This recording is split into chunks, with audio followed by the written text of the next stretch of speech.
আর আপনি নিজে যদি বলেন আমি বড়, থাপ্পড় মেরে আপনারা নিচে নামাই দিবে কে? এজন্য বিশ্বনবী দোয়ায় বলতেন, আল্লাহুম্মা জাআলনি সাবুরা ওয়াজআলনি শাকুরা ওয়াজআলনি ফি আইনি সাগীরা ওয়া ফি আয়ুনিন নাসি কাবীরা।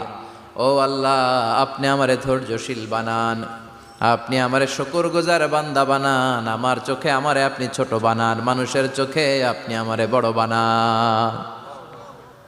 সুবহানাল্লাহ পড়েন। এজন্য সবসময় শুকরগুজার থাকার চেষ্টা করতে হবে। রাজি আছেন তো? যে কোনো মুহূর্তে, যে কোনো পরিস্থিতিতে আমরা শুকরিয়া করব কার? চিল্লায় বলেন কার?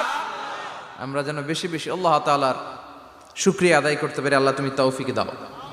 সবাই পড়ি আমিন। উত্তর চান্দোলা হিলফুল ফুজুল ইসলামী সংগঠনের উদ্যোগে আজকের এই তাফসীরুল কোরআনের প্রোগ্রাম। হিলফুল ফুজুল নামটা আমার বড্ড প্রিয়। বিশ্বনবী যখন 15 কিংবা 20 বয়স,